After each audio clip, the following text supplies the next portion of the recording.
Salut à tous, c'est Cyril. Bon bah comme vous pouvez le voir, je vous reprends à peu près 200 mètres de là où je vous avais laissé dans la vidéo précédente. Je vais faire aujourd'hui le sujet des abonnés numéro 6. Donc comme vous avez pu le voir dans le titre, aujourd'hui c'est aujourd'hui pour vous, c'est le sujet des abonnés qui concerne les permis, choisir sa moto en permis A2, ce qui n'est pas toujours facile. Voilà, ce qui n'est pas toujours facile. Donc tout d'abord le budget, comme pour les précédentes vidéos. Là par contre il va falloir prévoir un peu plus large. Je sais qu'il n'y a pas beaucoup de... Je vais dire ça mais je vais me faire tuer en commentaire. Il n'y a pas tellement de motos qui sont... qui valent le coup en dessous de 4000. Donc c'est un budget, oui, mais dites-vous qu'après c'est le bonheur total. Que là après pour les kilomètres, vous pouvez aller jusqu'à 20-25 000. C'est pas dérangeant. Ça dépend comme le gars, comme la personne avant a tiré dedans. Pareil, j'ai quand même une petite préférence pour les motos neuves, même si je n'aurais pas les moyens d'en acheter une neuve. Il n'y a pas grand chose d'autre à voir. Faites les petites vérifs sur place.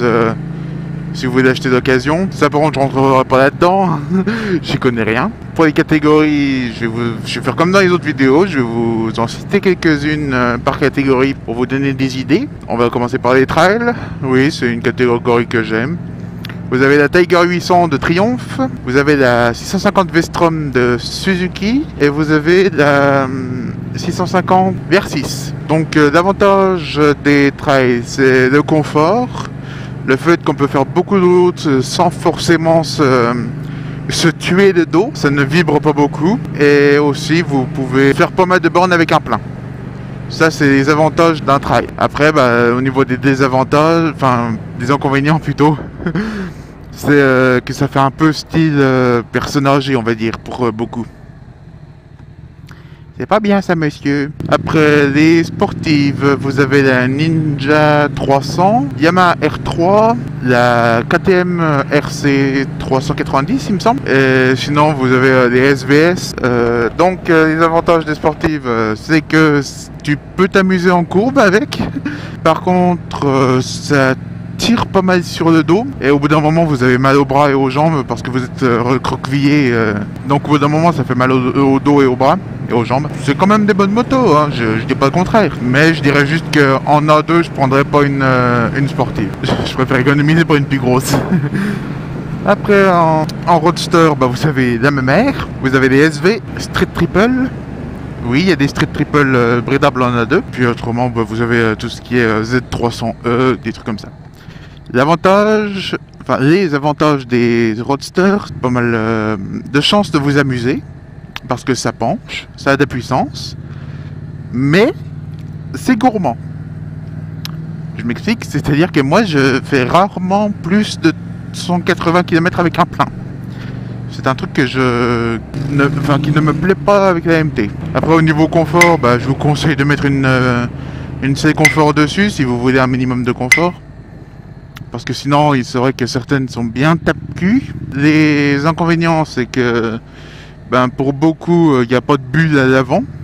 Comme la MT, là, il y a juste ça, là, normalement. Puis ça protège pas beaucoup du vent. Si vous allez faire d'autoroute, ça va vous tirer sur les bras pire qu'affreux. Mais c'est des bonnes motos. C'est d'ailleurs pour ça, c'est d'ailleurs parce que c'est des bonnes motos qu'elles sont aussi répandues. Après, vous avez les je viens de les faire, les roadsters. Les custom. Alors les custom, j'ai appris un truc parce que j'ai été voir le garage Harley de Dijon. Toutes les Harley sont bridables en A2 sauf une certaine gamme, mais je me rappelle plus laquelle c'est. Je saurais pas vous dire. Donc c'est un bon point. Vous avez aussi la Indian Scout 60 qui est juste magnifique. Donc les avantages d'un roadster, d'un custom. Attendez. This is Sparta! Il était joli le dada. Donc les avantages d'un custom, désolé j'avais besoin d'éternuer, c'est tout simplement d'être confortable, ça fait un beau bruit et certaines ne consomment pas beaucoup, ou alors elles ont un gros réservoir, je sais pas. Mais je sais que beaucoup peuvent faire plus de 250 km avec un plein. Chose que je ne pourrais pas faire avec ma MT. Et que très peu de roadsters peuvent faire. Les inconvénients, ça fait style papy. Je vais pas dire que c'est mou parce que c'est un sacré couple ces bestioles-là. L'inconvénient c'est que c'est lourd. Et le bruit peut devenir assourdissant au bout d'un moment. Donc si vous voulez faire un road trip en Harley, prenez des boules qui est. Après vous avez les GT. Vous avez la Honda Deauville 650 il me semble. C'est la seule que je connais qui est bridable. Et après il y en a sûrement d'autres. Hein. Mais c'est juste que je connais juste celle-là.